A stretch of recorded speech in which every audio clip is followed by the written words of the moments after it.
Hello and welcome to today's Eden Open Education Week 2022 webinar. I'm just going to hang on a couple of minutes before I present our speakers because people are still coming into the room here. It always takes a while for everything to get set up at the beginning. We've got quite an interesting lineup of speakers and topics for you today. I think it's quite an engaging topic. I think we're all interested in open education and the promises it has for us and the difficulties as well, which are often associated with it, and maintaining it up to date, relevant and recent. So I'm looking forward to the input from our speakers today. So we'll get going in a couple of minutes. In the meanwhile, please feel free to say hello in the chat. Please use the chat to give us your feedback as you go along. It's nice to know where you're connecting from.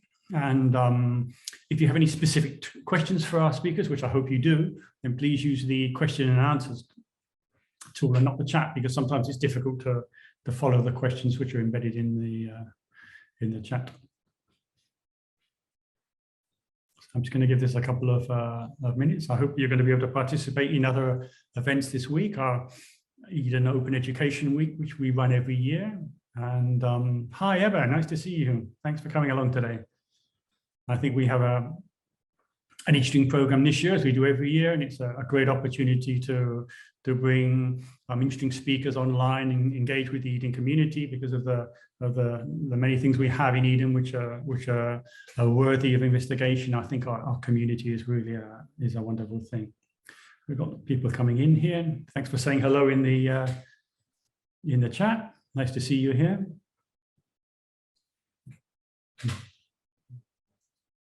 How are we doing now? No, we're going up.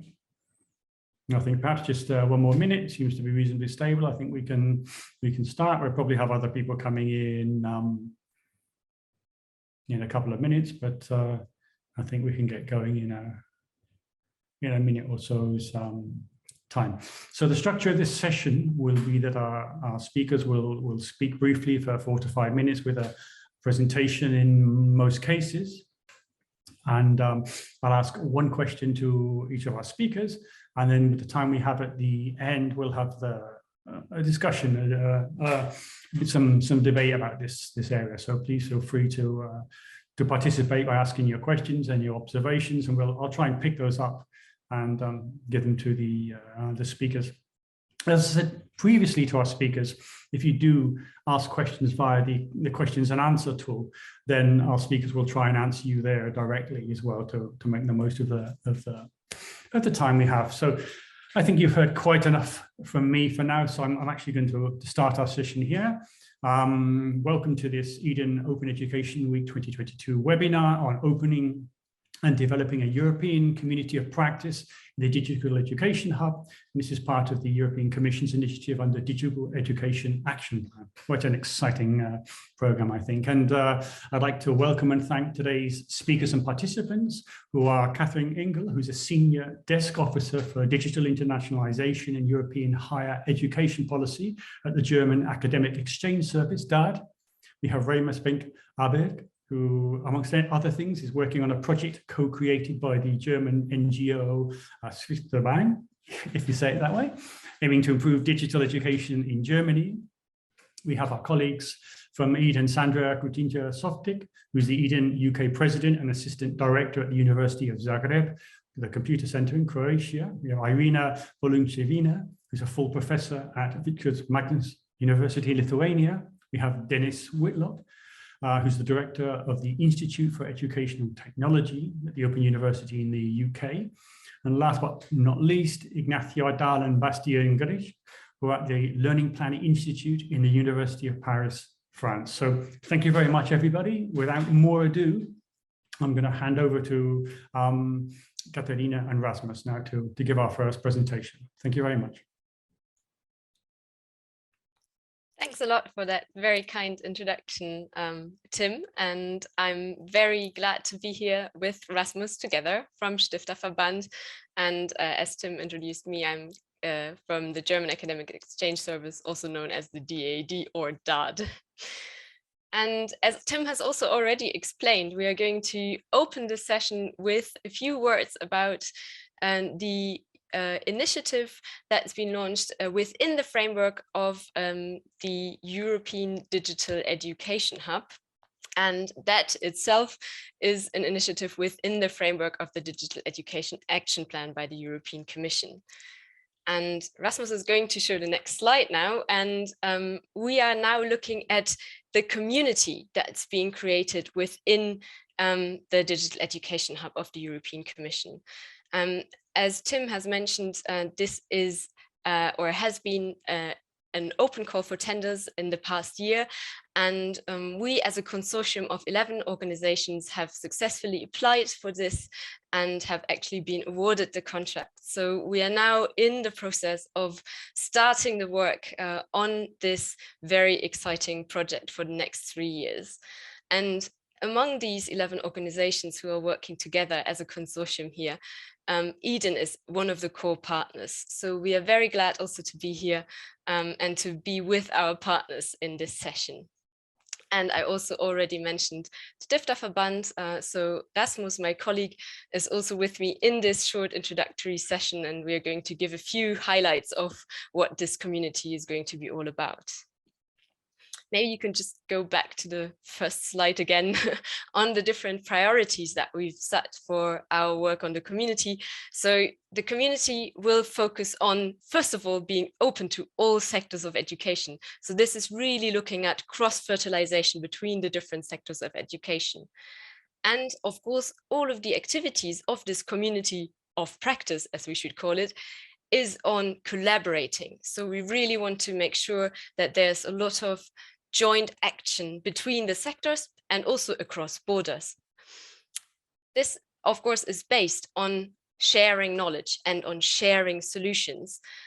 So one of our main tasks is also going to be to map all the good practices that are already out there and that we would like to showcase within this community and also to then further develop together. And that's tying in with the last point on this slide, the idea of accelerating innovation in digital education. So we are also going to focus on means and measures to work on new ideas and also on developing and upscaling ideas that work well. And for that, obviously, we need different formats. And the formats that we are envisaging within this community are manifold, as you can see here. And I'll just give a few brief highlights because, of course, you will hear a lot more from Rasmus on the one hand, and later on also from Irina.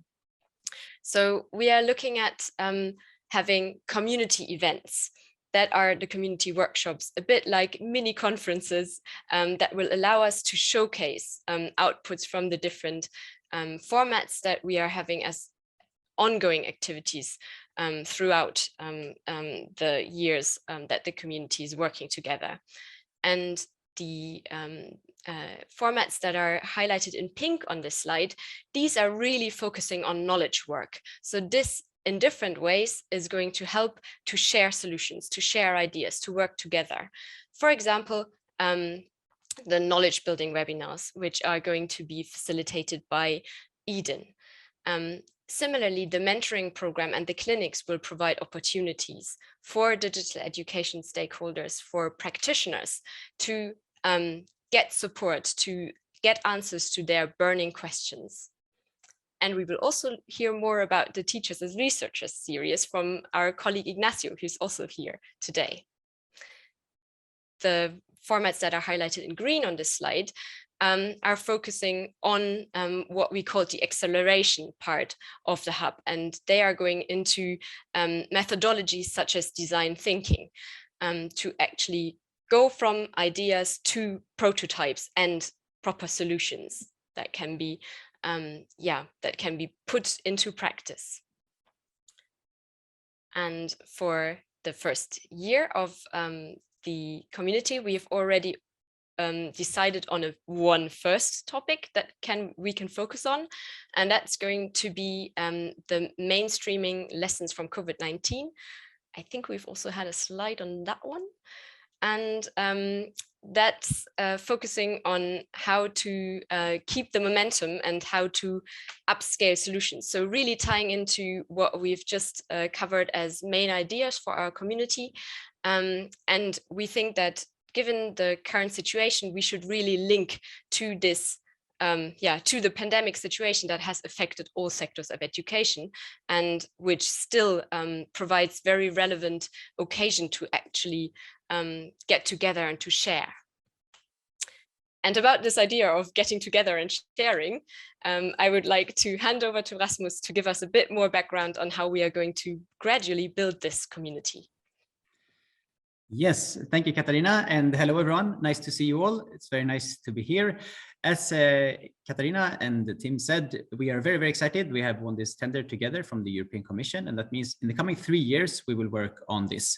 And also, as Katarina said, Eden is one of the main partners, so we're very excited to be on board on this, and that means that probably many of you who are in this webinar, you will hear more about this as well in the coming months and years. The timeline is it's going to be a 3-year contract for us, and then we'll see what happens after that. The starting point of this is actually very soon.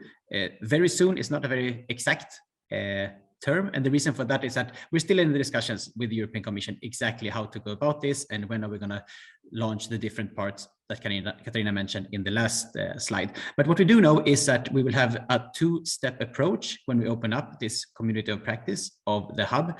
In the first step, we will have what we call a soft launch. We will start a little bit gradually. We'll invite some people so they can test out the discussion channels we will have. They can work on some of the inputs that we will have. They can, check out that things actually work, and then we can troubleshoot, we can fix things. And then in September, exactly when to be confirmed, but around September-ish, we will have a big public event where we'll invite basically the whole world to join. If you all keep your eyes open, I'm pretty sure you will see when the different steps are coming. Again, as Katarina mentioned, there's going to be workshops and webinars and mentoring programs and design thinking workshops and so on. And if you would like to get involved in some or several of these, that would be fantastic. And there's really, I cannot emphasize this enough, that this is a lot of room for engagement. It's not going to be, Katarina and me or the European Commission saying, oh, here's an output, read this, do that. No, it's really a very interactive part, or it will be a very interactive part, where we encourage you, all the participants, to come with your own input and co-create and doing things together. And in the spirit of getting input from the participants, we will do our favorite game. We will have a little Multimeter. So if you go to menti.com and type in this code, and if someone could write it on the chat, that would be amazing. I assume that many of you have used Multimeters before, but how this works is that if you go to this link or type in the code when you go to menti.com, there are a couple of questions that we will look at together. And then, so some people have already started filling in. Fantastic. So the first question is a scale from 0 to 100%. Let's assume a hypothetical scenario that next year, in the fall of next year, there's absolutely no COVID. COVID doesn't exist. It has been scientifically eradicated and no one has ever heard of it. If this is the case, how much higher education will still be done on campus? So you can go from 0% to 100%. And the average, as it looks here, is about 2/3.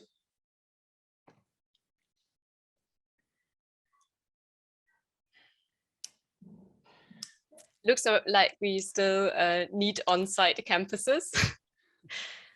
Yeah, I think this is the kind of what I heard when I talk to people working in the field as well, that on campus is still going to be a major important thing, even though, of course, not the only. Okay, let's go to the next question.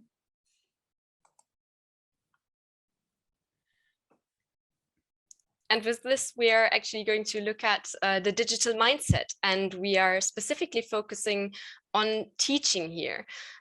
So we would be interested in learning from you what you think is going to improve the digital mindset in higher education. Is this something that's mainly coming top down onto teachers, so to speak, or is this rather coming up from the bottom, so bottom up from the teachers as digital change makers, so to speak. And of course, we also have the softer options, saying a mix of both, basically. I really like this question, and I think if you've been to Eden webinars before, or even other events in the field of digital learning, I think the question has been discussed in various ways before, but I really like it because it's really not an easy one, and you could argue very well for all of these 4 options, but it seems that most of you still think it's a little bit more bottom up than top down. Okay, thank you. Let's take one more question here. So when it comes to digital learning, it's a very straightforward question. Have you taken part in online learning as a learner, not as a teacher? I suspect some of you at least works as teachers, but in the last 6 months. Oh, fantastic. Almost everyone. I'm very happy to hear that. Okay, good. That means that you have experience not only as a professional, but supposedly also as a learner. And that means that you have very much interesting input to give and to tell us when we start with the different discussion channels and other ways of getting engaged in the community of practice. Okay, the very last question is the following. Katarina? Yeah, this is actually a really broad question, and one that's also highly interesting to us, since we are, of course, looking at more themes than just the first one, which is focusing on the mainstreaming of lessons from COVID-19. Of course, questions or further topics can also be still linked to this momentum that digital education has gathered during the pandemic, but there are more topics than that, of course. And so we would like to hear from you. What are themes or topics that you think should be at the center of the community in the Digital Education Hub? And yeah, this question is remaining open throughout this session, so you can still communicate through that channel to us over the course of the following presentations, because I'm sure that quite a few of the other presentations will give you further ideas. And of course, we're also happy to read some now or to see some now, but yeah, you can keep on posting. It's not limited in any way. We are looking forward to your ideas.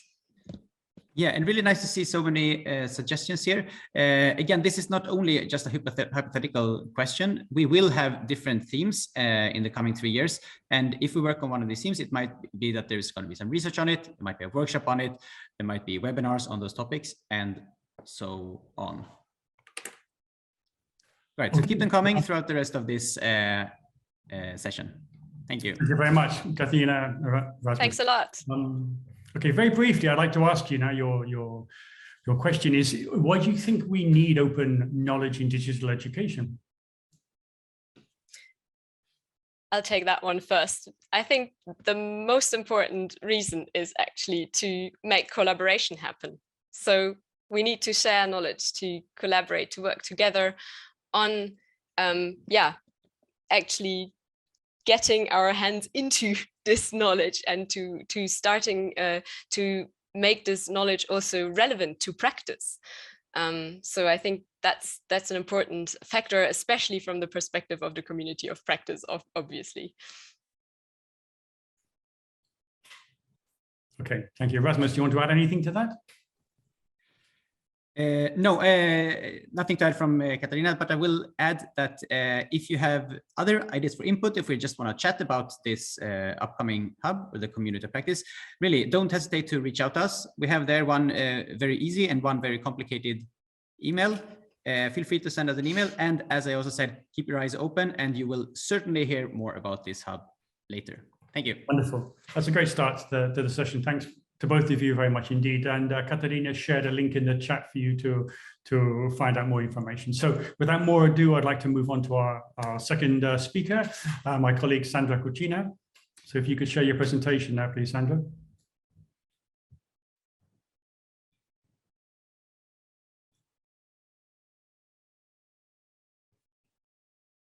I have to get out of the Multimeter first.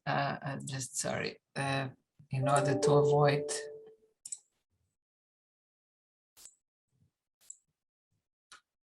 Okay. So my presentation is just a continuation of the first one that was done by Katarina and Rasmus.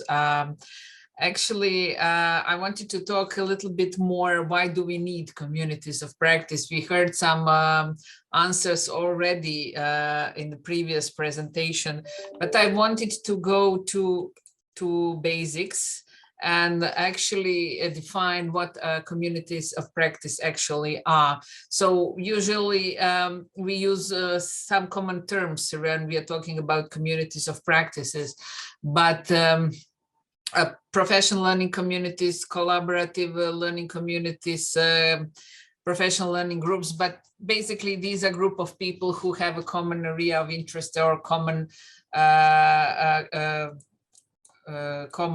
concern, and they build some trusted relationship between themselves on topical areas of common interest and share their unique knowledge and experience related to the issue. We saw especially how important communities of practice are during the pandemic, because usually people gather physically and join the and discussed. Communities of practice are not something new which happened just during the pandemic, but they have been renewed and find very important because people, because of the accessibility of digital technologies, could find some space for collaboration for people with same thinking, same ideas, same problems, same issues, and they could gather and talk about it. And during the pandemic, they become more visible, vivid, and necessary because they overpass this feeling of isolation when we were moved to working mostly from the homes. And also many teachers were not prepared for working online. They didn't know how and what to do. And actually, communities of practice played a key role there. And beside the institutional and national level support, professional learning communities became equally important in supporting teachers and education during the pandemic. And the platform where they can find people with the same problems and to see that their issues are not only theirs, that the similar issues having other people, it's also was very important for their mental health as well. So the professional learning communities can serve some broad purposes. And I think that with the European Digital Hub community of practice, we want to develop this concept of thinking together, of joining our efforts to make things better on a higher level, on a wide level. With building a collective knowledge base, which will lead to improved performance of each member and can have a significant impact on understanding, applying, and using topics that we're drawn together to address. Also, it is very important for each of us because it could help us to improve our skills and knowledge. And also as educators, but as a people as well, not only in a professional, but in a personal way as well.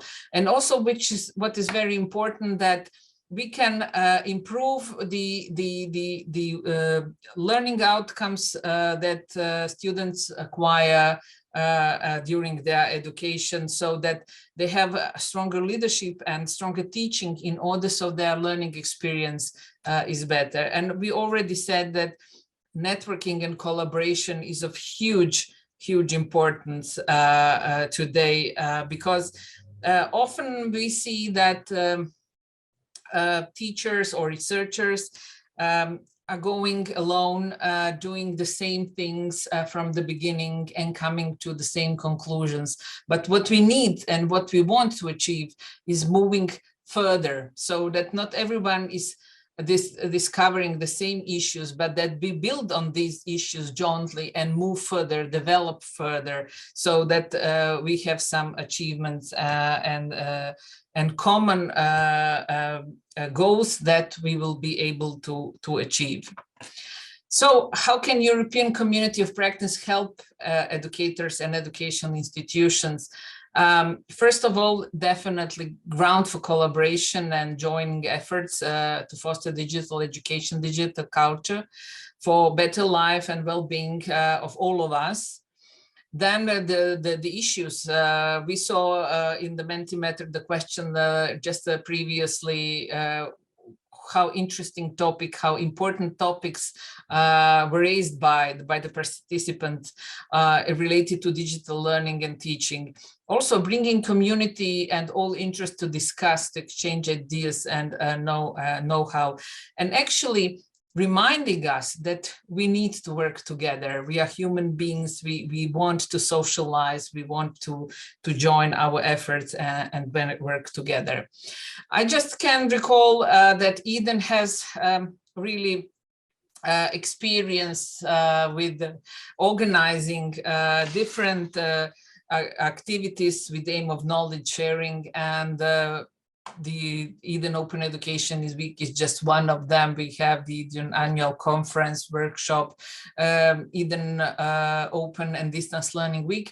For the 2 years, we had this Eden initiative webinars online together, which was our response to pandemic and situation in education.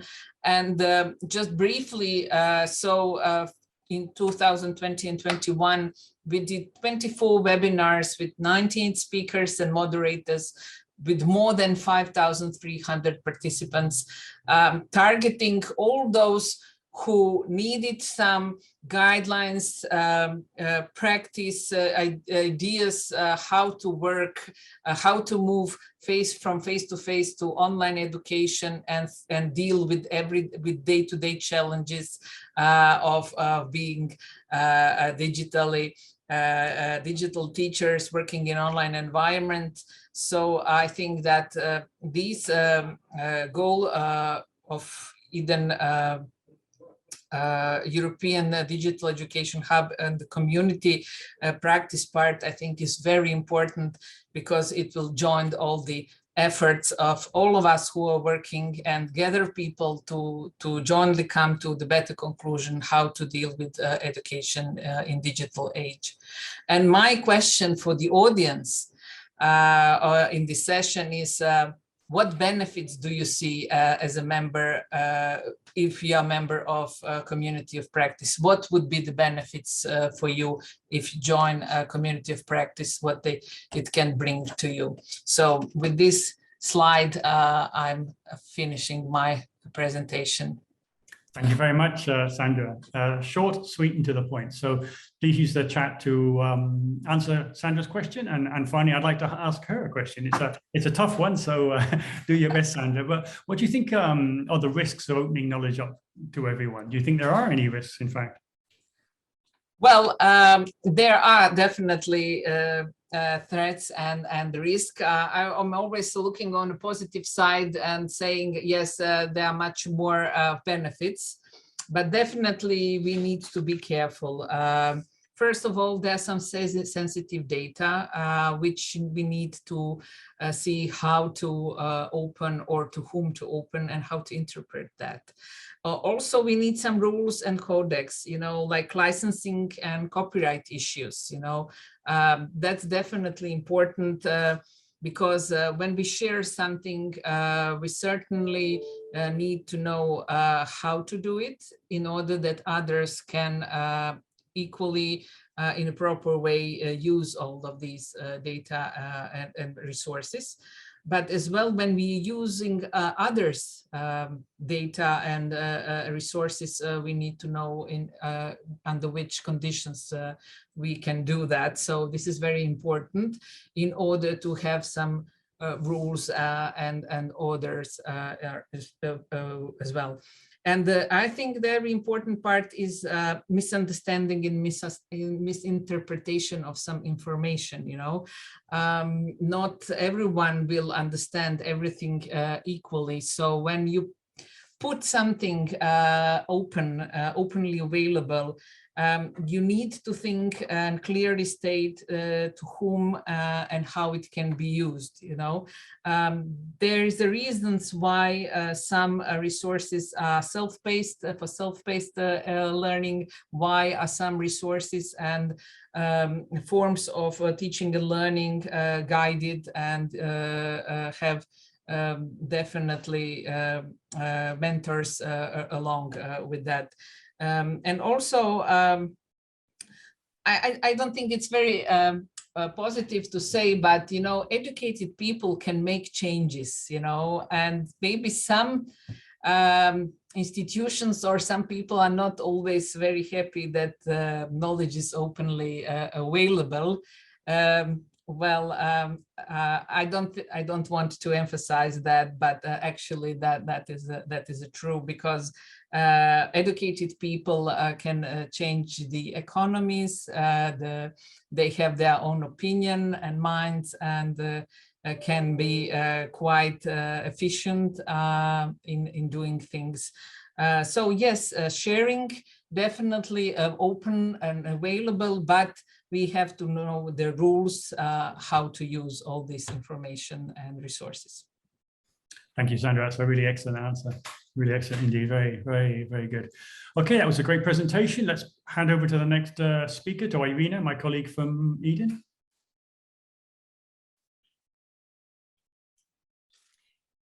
Dear colleagues, thanks Tim very much for arranging everything so well. I really would like to build on the question that Sandra asked, and I would say that for me that would be actually the aim, to open the knowledge in order to build on the European capital, but also to build on knowledge development through European capital of knowledge. And I think these both directions are very important. I also would like to pick up on one of the notes that you, Sandra, mentioned regarding the preparedness to be open and the threats to be open. And this is maybe a very worthy discussion to also post another question. If we are not ready to be open as we were taught by the open universities, by the open community that we have been involved in for decades, if we are not ready for that, then where are we going, and how will we develop our knowledge? And I think this is one of the key red topics in our society today, as we also see from the developments around us. And I'm very much for this openness and open co-creation, open collaboration, and open discussions, because this is the strength of Europe. And I would like also to touch upon on how we can do that. So we've been doing it on the basis of research and practice, and I think through identification of ourselves. When I speak about Europe and the European capital of knowledge, I'm not, I do not exclude the global participation from all over the world, because Eden now has member institutions and also individual membership from all over the world, because we are a part of digital and network society. And we have our real virtualities, we have our spaces of flows, we have our timeless time at home and at work and in digital space. And we actually only speak now about the network we are in, but tomorrow we already see how fluid our networks are and how quickly we have experienced already fundamental changes in our organizations, in our structures, in our networks, and how fast we develop. So I think we need to focus on selecting the knowledge that we co-constructed together in our networks, to build on them, to identify the gaps between our understanding among different phenomena, and we need to carry on with the dialogues and debates on further ideas on how to peer learn, on how to exchange, on how to collaborate in our society. And of course, by saying that, I mean that we need constantly to identify ourselves. From this point of view, I would like to say that we do focus a lot on European capital of knowledge, but we think that it should be as open as possible. And Eden has been always working on that.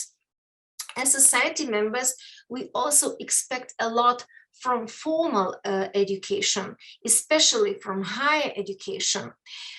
We've been learning so long from open universities, who were the first ones to open knowledge, to open practices, to open consultations for campus-based universities. Now we see huge merge, and we've been collaborating already in some subject areas, maybe some techniques, maybe different methodologies that we apply, but we all target at our society to be included in this knowledge-based hub in our university or higher education institutions. So I think in a European digital education hub as community of practice, Eden will do its best to work with the higher education curriculum to open it up, but also with the teachers coming from higher education and practitioners and other researchers working in higher education to start real collaboration for the sake of building on European capital of knowledge, despite of the fact how open we were before. We also see many great examples in Europe, but also on the global level for already existing research versus practice debates and, for example, opening and co-creating knowledge hubs for research through queries. But at the same time, we have great examples like Moodle for open collaboration to develop knowledge together on the environments that we work on. We know how tight curriculum and environment is, and by opening one, we need to open the other. And we already have great practices, but we also need to listen to the lessons learned. So I think this is the perfect way to follow for us to establish debates, to establish virtual discussions, but also physical discussions. And I must tell you, those now attending this webinar in Zoom, but also following us on YouTube, that Eden will do its best here to put the emphasis for expert knowledge, for Eden fellows, for Eden member institutions and individual members, to invite them, and national associations to go to question their national context and to bring back the answers and the questions from those involved in national association work, and to question everything that we can in order to bring the opinion on behalf of Eden to digital education hub and community of practice. And of course, through very important topics that I've seen emerged in the word cloud, and I was very happy to see micro-credentials in this cloud, because actually whichever innovation is picked up, first of all, of course, we need to identify what it is, to define it through our understanding and through our cognitive processes, then to gain skills in order to go for the competence level with the attitudes and our value systems. But such innovations as for example, micro-credentialization completely change and restructures our lifelong learning systems, our peer learning systems, our collaboration between education and industry, and we don't know even the real impact and how we can measure such impact. So the topics that will come from the community in Europe, I think will deserve proper attention in the hub. And of course, I'm very grateful for the coordinators, for DAAD, for establishing these channels to collect the interesting innovations to be put on the desk for knowledge development and co-creation. But at the same time, I think we have great examples and great communities, and already saw in the chat that people have started working on different innovations. So we will do our best to group these projects, group these ideas, discuss them and rediscuss them in events. And I hope to do it together with all of you in further events. One of them will be in June. But that is all from me. I stop now my pledge and open the floor for the other questions. Thank you very much, Irina. I think you definitely have answered the question I had from you right off the bat. So I'm not going to ask you another question, or I have other questions. I think I'll save them for the discussion at the end. That was a wonderful presentation. Thank you very much. So without more to do, I'm going to hand over to Denise now. Thank you.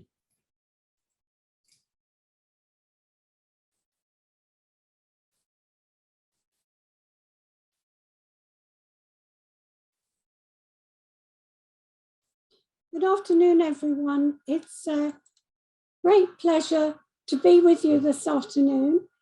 And my task was to look at how we can build and develop open knowledge. So what I've done is take a practical examples from things we've been working on in my institute, the Institute of Educational Technology. So here's a story of a 4-year-old OpenCourse. We have in IET open learning, where you can go and find courses, you can look at short courses that are without charge. And what we did in 2018, we put up a course, Take Your Teaching Online. And then in 2020, with COVID upon us, we had a project. I was a PI for that project.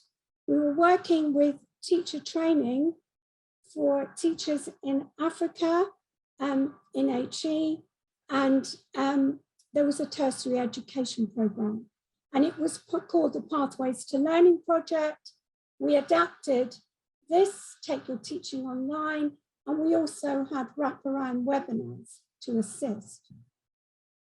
And then this program changed again. It was built upon to Take Your Training Online.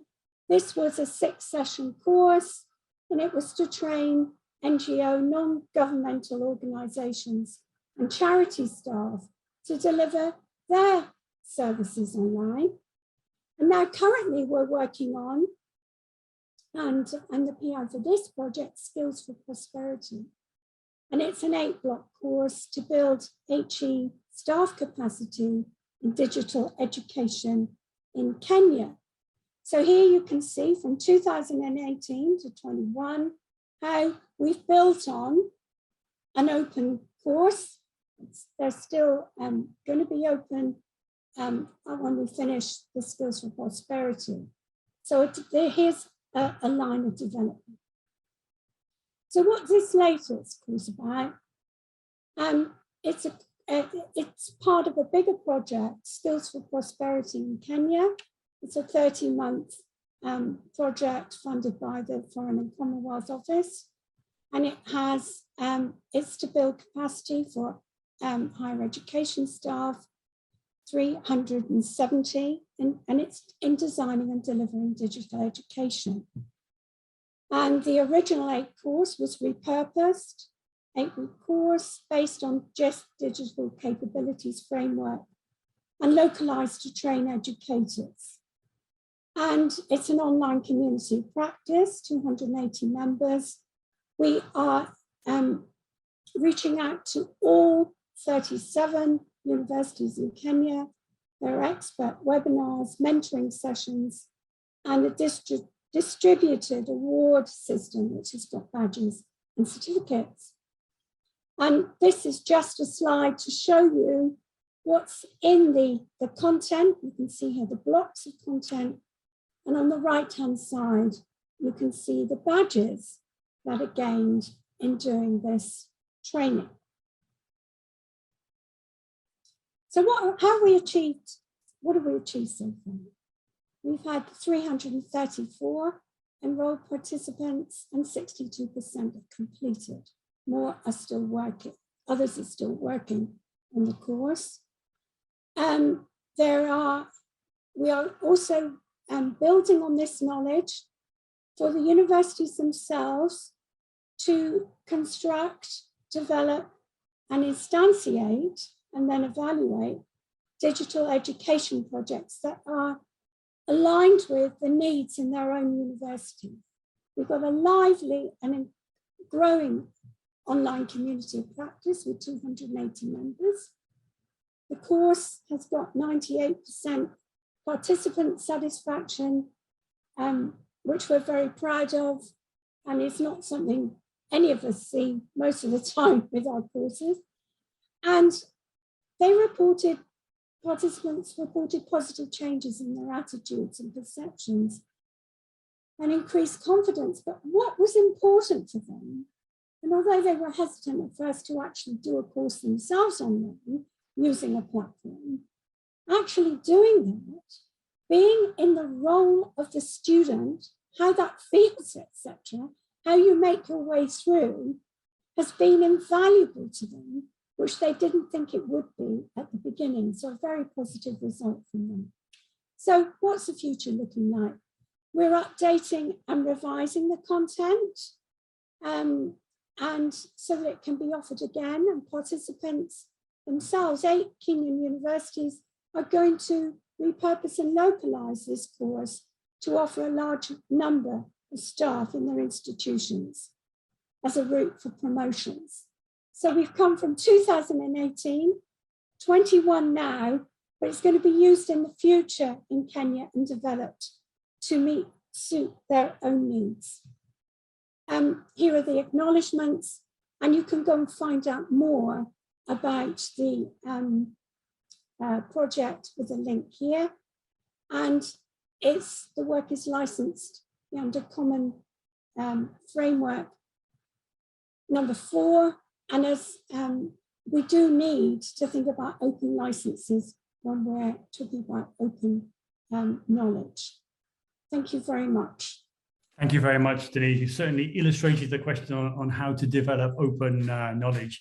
And I have several colleagues and good friends at the Open University in the UK, and I know of the many different initiatives of open education, and don't have time to go into them now, but congratulations for the collective work you've been doing over many years. That's really nice. So let's move on, because time is not on our side here. And last but not least, I'd like to hand over to Ignacio and Bastian, please, from Learning Planning Institute now. So hi everybody, I'll share my screen rapidly. So I'm very happy to be with you. I'm Ignacio. I'm a researcher at the Learning Planet Institute, and I will try to share with you what we are doing at our institute that is called the Teachers as Researchers Program, which is an open and collaborative citizen science project to address educational challenges. And I will try program. We can keep and maintain the knowledge to remain open and up to date. So first, I will start saying which is the knowledge we are interested in. So there is the research on the use of research evidence show a consistent gap between recommendations that are produced by researchers at universities and they are used by practitioners. So the gap can be explained by many reasons, but maybe one possible gap is one possible factor influencing this gap is the fact that the recommendations that are produced by researchers are produced on settings that are too controlled, are too far away from the settings in which these recommendations are intended to be applied by practitioners. On the other side, research on teachers' professional development shows that the best means to make that teachers positively change their practices, it is by developing their capacity to reflect upon their practices and the capacity to collaborate.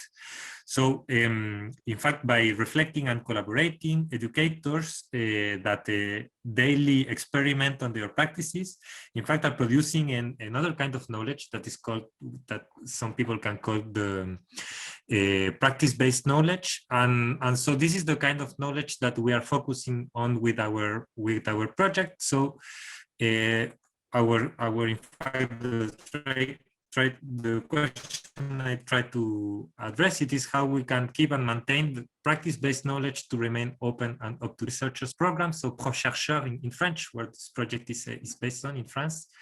It is, so what we're trying to do, it is first, it is helping the highest number of educators to overcome the challenges they are facing through an open and collaborative research. So based a bit on what Sandra was saying at the beginning, we are trying to make that educators go from people that are in an isolated manner, experimenting and doing and observing what works and what doesn't for them in their own context, to become a community of educators that they are all collectively working to address common challenges. So in order to help the highest number of educators to overcome the challenges they face, we get inspired from the scientific method and from the tools and methods developed by the scientific community to produce knowledge and share this knowledge. So the first thing we do is that we develop a research methodology for educators to collaboratively investigate the practices they face. And this is a method that is inspired from frameworks such as collaborative inquiry, reflective practitioners, and so on. Then we create teams, communities that will collaboratively work to address common challenges. So as research teams work on common research questions, so we develop communities that work on the same research challenges and the same challenges they are facing.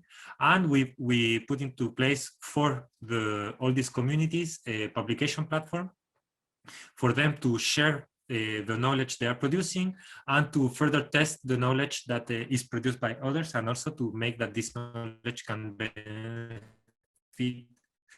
the highest number of educators.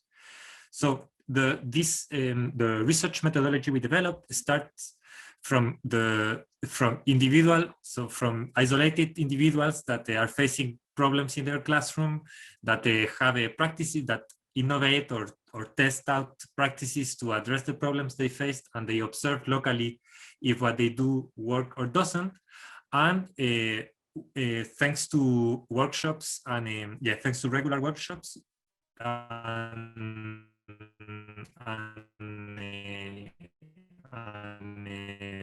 framework, methodological framework, we invite these individuals to create common problems. So we call them, for instance, how to help.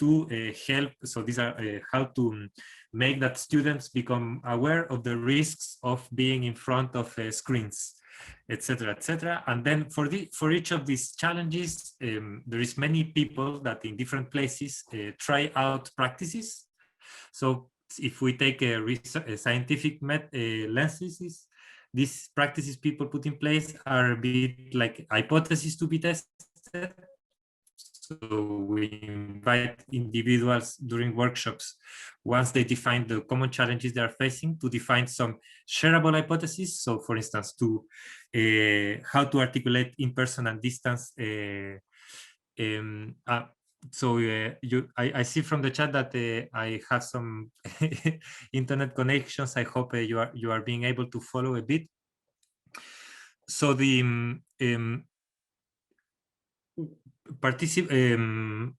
okay, great, thanks, Tim. So members of our community, when they define the hypothesis they want to test, then they put them into test, they implement, and then they observe in their classroom or in their school if what they did worked or didn't, and provide the feedback. So in that way, a challenge is a common question that any person that is interested in that question can join the global effort. The actions are shareable hypotheses that anyone that would like to implement this action can then implement it, and then the feedback are contextualized, contextualized experience narratives of people that say, well, in my context, what I did worked, and in my other one saying in my context, what I did didn't work. So this is the main framework that we have developed to make that individuals create knowledge, maintain this knowledge, and update this knowledge. So the idea is that if someone 1 year from now is facing the same challenge that was addressed by someone before, so then they don't have to redefine the challenge, they don't have to redefine maybe the hypothesis, but just provide a new feedback for a challenge that was already addressed. So we developed a collaborative platform for all our communities to work together following this framework. And in this platform, we have the challenges, we have the actions, and we have the feedback.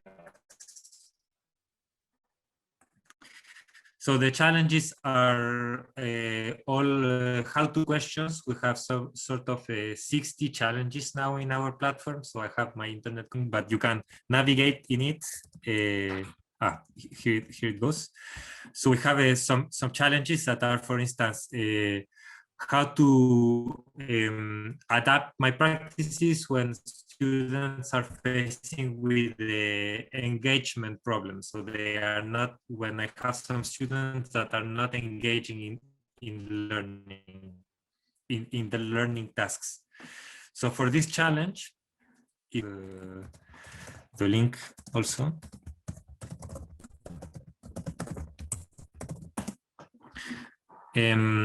For this challenge, we invite all concerned individuals to describe it, to describe the research question, to describe the problems they are facing, and then we invite other individuals. So I'm not able to show it because the platform is, my internet is lagging. So the individuals that they describe this as a research question, they describe the background of the question and some additional elements, and then other individuals can come to the platform, and during workshops they will peer review, as we do in an academic publishing. They will peer review the work that was done by others, and then once a question is defined, then other people can identify actions to address this challenge, or can also identify and then provide feedback to share the experience. So maybe to make a point of how we can create open knowledge based on this, the description of a challenge, it is co-authored by, here it is only one individual that co-authored this challenge, and the description is by default associated to a license. I don't find the license, but it is basically associated with a Creative Commons license that allows anyone to reuse this content, similar to the license that is used by Denise. So just if you want to find more information about this project, you can go to our website, cross-sectorial.org. So most of our documentation today is this in French, but coming soon, we are developing a European community as part of the European Digital Education Hub Community of Practice with Katarina and Irina to address the challenges of the digital transformation. So that's it. Thanks much for your attention, and sorry for my. That was fine. Don't worry about it, Ignacio. Okay, Bastian? Yep, I will go next. Let me find my slides. There we go. I hope you can see it. So I am going to talk about, peer producing knowledge in citizen and personal science, where we form community of practices around educating people in how to do research on questions about themselves. So personal science is the practice of using empirical methods to answer personal questions by using research-based methods. And here are some examples of research questions, like what is triggering my arrhythmias? Is this fiber I'm eating really indigestible and will it not raise my blood glucose, which is important for people with diabetes? Or also questions like, how is my transitional hormone therapy during gender transition influencing my mood? And people use a lot of different approaches for answering these questions. They might use wearable devices, they might use journaling, they might use apps on their smartphones. So people are really interested in collecting data about themselves to answer personal questions using research methodologies. And these are people which some of them might have academic training in doing research and others don't. And there's a lot of interest in learning more about these practices and figuring out how to do it. So what I'm doing at the CRE is we are really looking into an action research kind of approach. We want to understand, of course, how people that come to doing research, which are not professional researchers, are doing it, how are they approaching it. But also we want to provide tools for building a knowledge hub and knowledge base for people doing this, so people don't have to reinvent the wheel. And of course, the ultimate goal is to really bridge this gap between personal research and academic research to create research which otherwise wouldn't exist at all. So what we are doing is we are building a community of practice, and I'm also the director of research for the Open Humans Foundation and involved in the Quantified Self movement, which are both international movements which include people from all around the world, where we try to facilitate a community of practice about people doing this. And what we are doing is we organize weekly meetings, which you can envision a bit like a normal lab meeting, just all the people that come are individuals asking their own personal research questions. And as for any community of practice, there's a lot of knowledge exchange. People give feedback on each other's projects. They help each other when they run into any issues, and of course, give support. And it's like, I think, a great motivational boost for people. We've been running this community of practice now for a bit over 2 years. You can see February 10th, 2020 was our original kickoff. So since 2 years, we've been organizing these meetings, and the problem for us really became, how do we turn these meetings into a knowledge hub where people don't have to come if they have not been to any project or to any meeting before. They don't have to start from scratch, but they can make use of the knowledge that's been implicit in the community, and how can we make this explicit?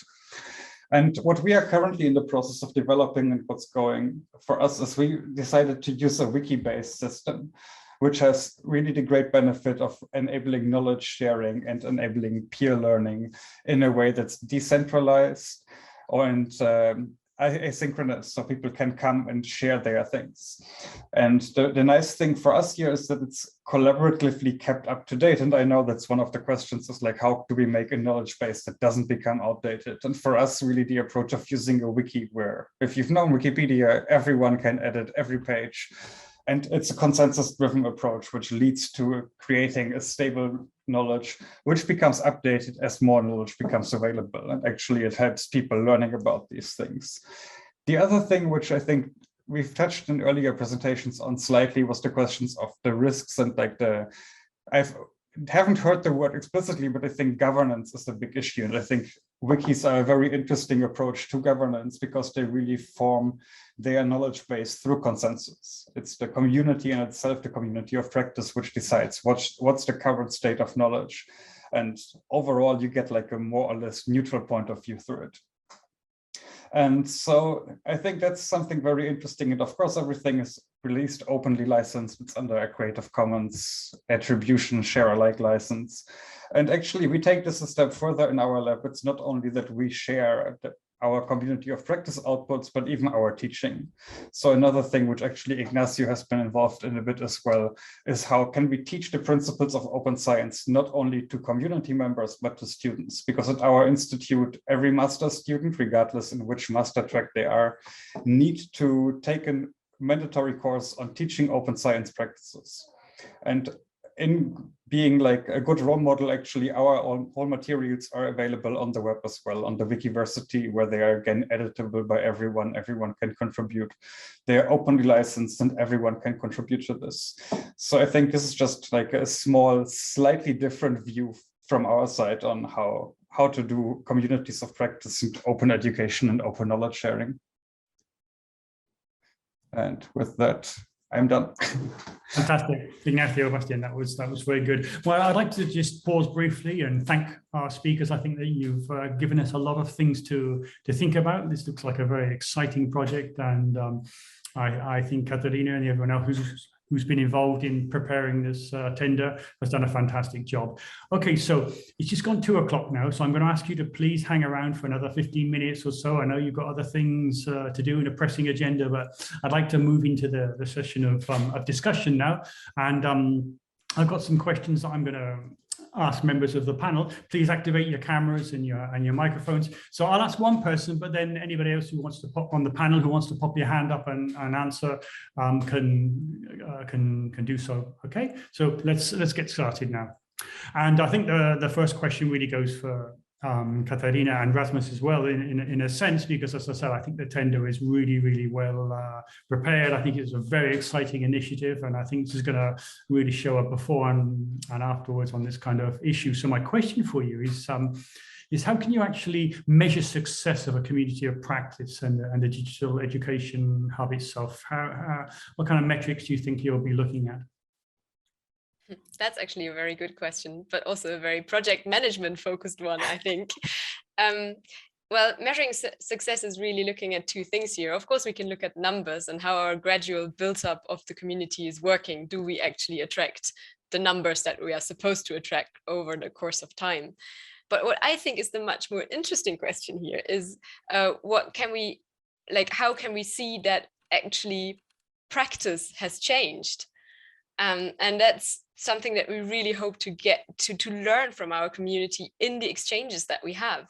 So what are the stories that are being told in the mentoring activities, for example, and how do our mentees later get back to us with feedback on how the ideas worked or didn't work that came up in the mentoring process?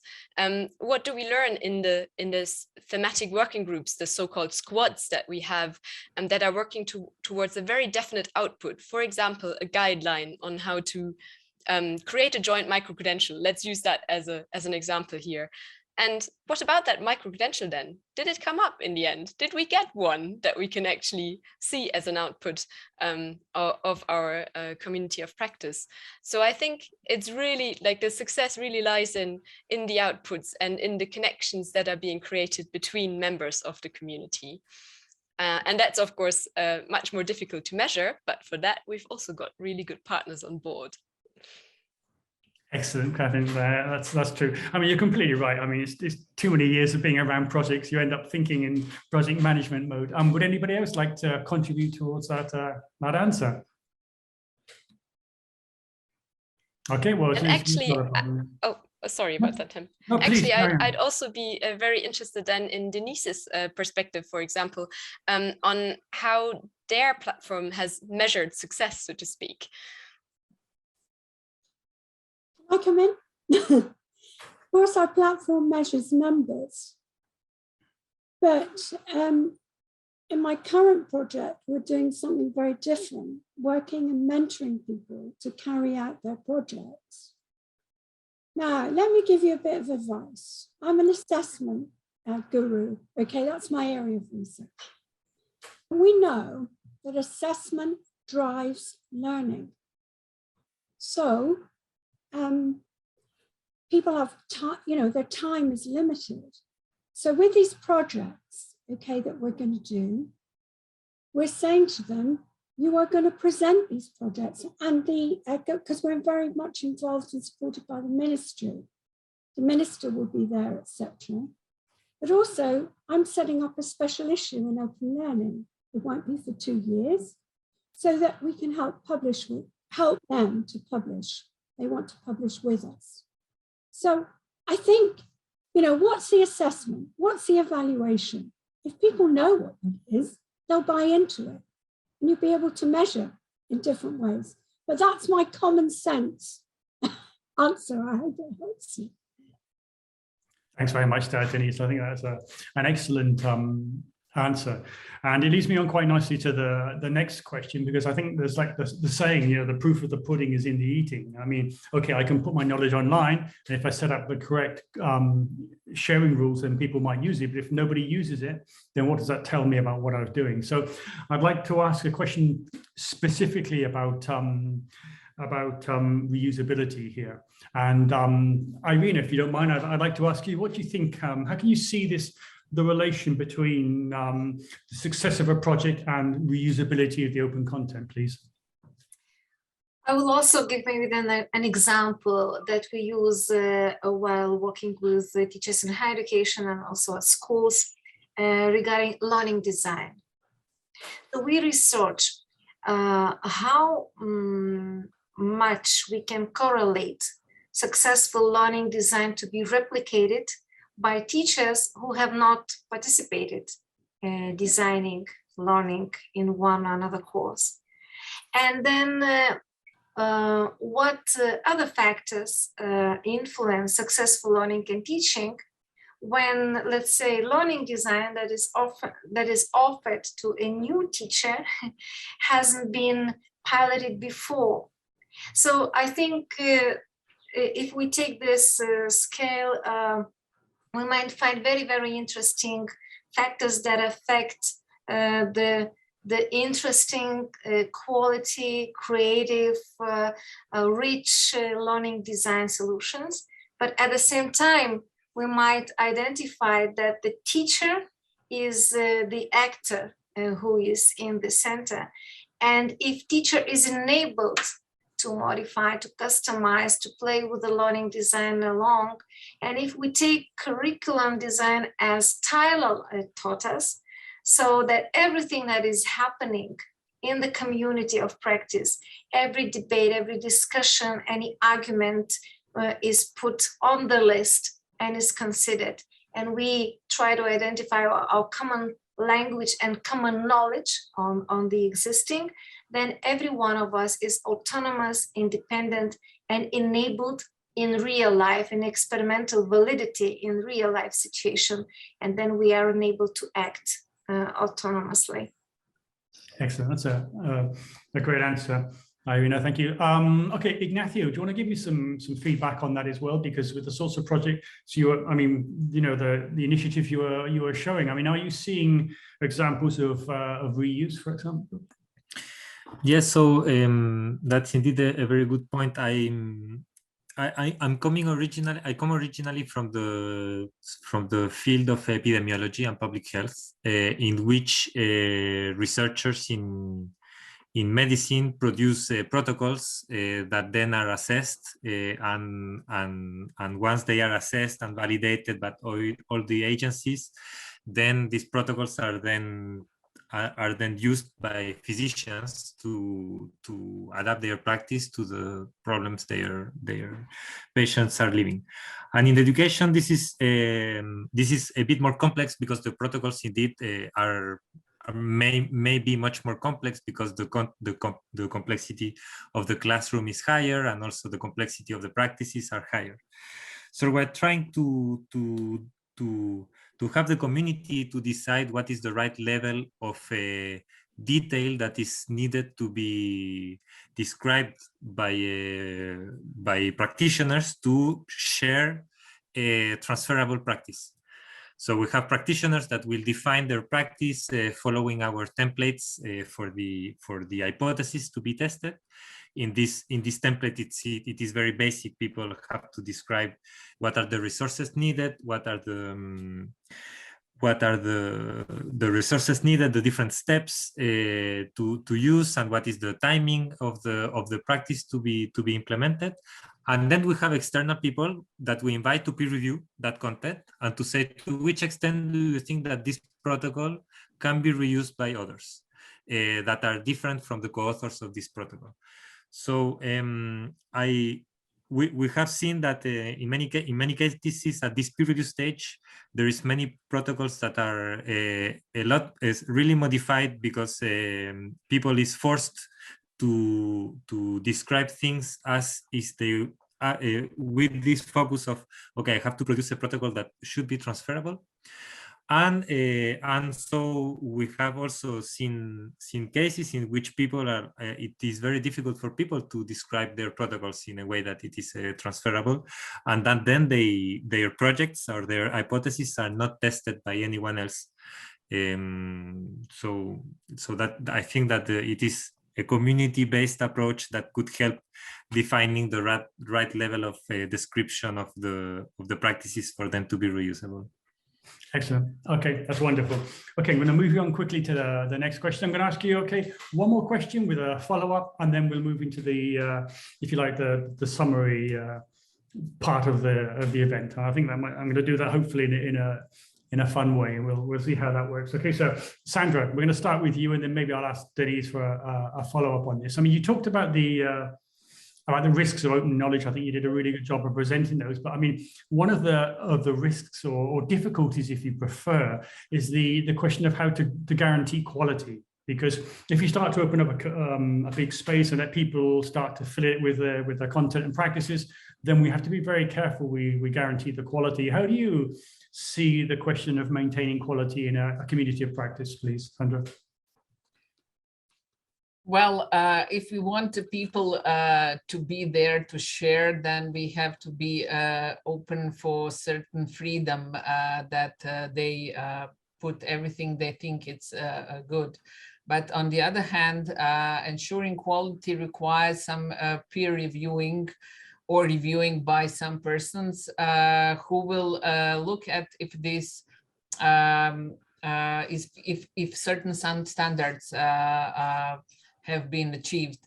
So definitely, first of all, we need to set the rules, how and what, in which way things should be shared, so that people know at the beginning how to prepare, what conditions that they have to make in order to ensure the quality, but as well as the transparency of this practice. But I think that without some rules and peer reviewing, it's difficult to maintain the quality.